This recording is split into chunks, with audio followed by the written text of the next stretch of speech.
What a freaking day and week it has been. Roster mania, roster drama, people coming out on the timeline arguing with one another, some people throwing shade at some of their old teammates. What in the world could possibly be going on? Why in the world has JMeyels missed the last couple of days of videos? Well, two reasons. Number one, we were waiting for a lot of big news to come together so we could drop a massive bomb on you like today's video. And the last 12 hours, I have been locked out of my car, and I was supposed to launch my new branding business today in my real life world job, Mortgage Miles, and unfortunately couldn't even make it to the luncheon today to show off all my new merch and all that crap. So I got frustrated, didn't make a video, but now I've finally broken into my car. $30, $35 down from Lowe's, Walmart, Advanced Auto Parts. We broke in that bad boy, and we're back to talk about roster drama. Crazy stuff going on in the timeline the last couple of days. Let's dive right into it. Firstly, Timmy, as you guys know, 100 Thieves seems to be making roster changes, and Timmy is, it seems like Timmy might be signing, but where to, right? Where will he go? Will it be a new organization? Will it just be a new team? Is he just renewing the 100 Thieves,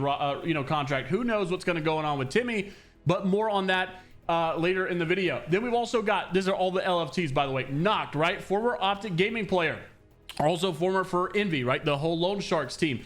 LFT for year 5, open to offers in EU as well. So Knocked also LFT. Fun from NRG, they might be breaking up the whole Nocturnal Fun roster. Fun posted that he was LFT for ALGS year 5. So many people are now in the mix for this.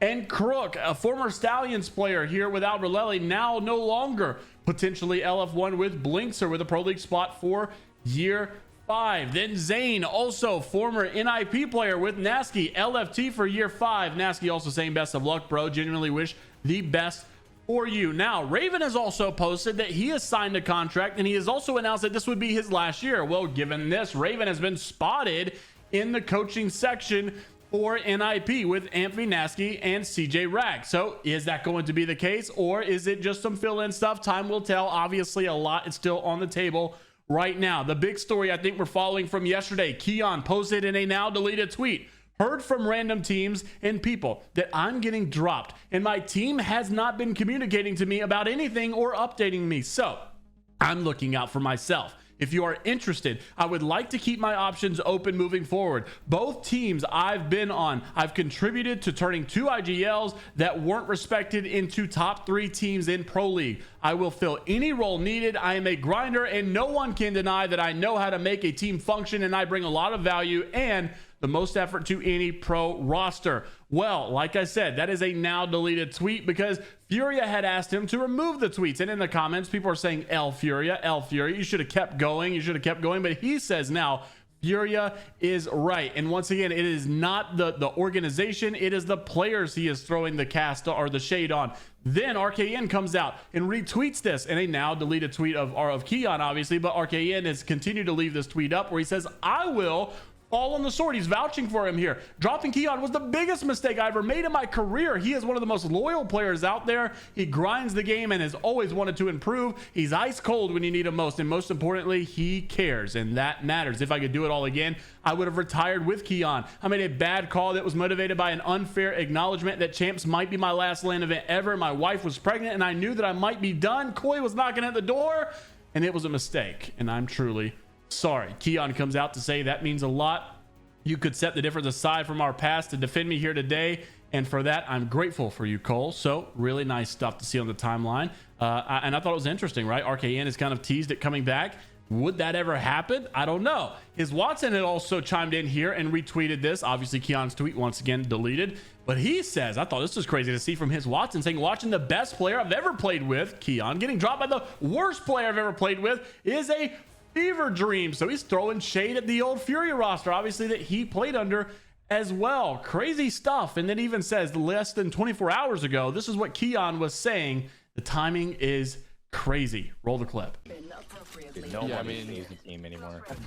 I mean, I can't relate. I stick to my teams until they drop me, pretty much. I don't like making roster changes. I don't believe in it. I think it's like them.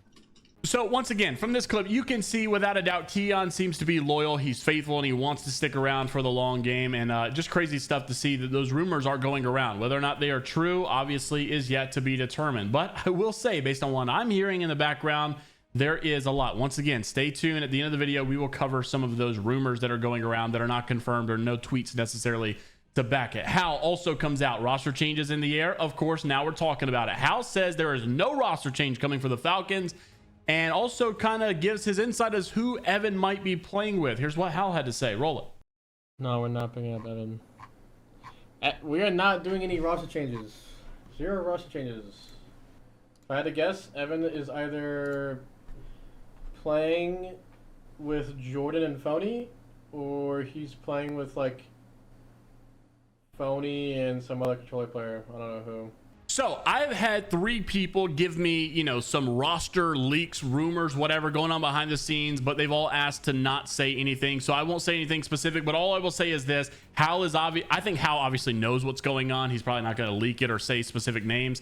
You know, he'll throw some scenarios out there, but I think Hal knows you know, exactly what's going on. But basically, just imagine it like this. You've got Phony, you've got Verhulst. They're pretty much the prized possessions right now in this roster mania, it seems. And then after that, you just basically got a game of Scrabble for TSM, 100 Thieves, whatever, and mixing and matching and Envy. That is basically like those 3 teams with those 2 you know, players, Verhulst and Phony, and it's Scrabble just all over the place, mix and match all those different scenarios that you can think of.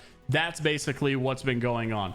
So make up those roster scenarios as you wish. And lastly, I want to cover some drama that's been going on in the scene. A couple of days old, but I've been saving it for this video because it is pretty lengthy as well. Stunny, obviously former pro player, comes out and he's now back in the scene as well to say, what do y'all think about this behavior? Sykes goes on stream to say, go next. The fact that they won is kind of comical. Like, you know, yeah, some of the guys are pretty good. You know, some of the players aren't bad, but the fact that like they're winning a LAN after they've been horrible in past LANs just goes to show you like this is kind of a joke, right? It shouldn't be taken too seriously.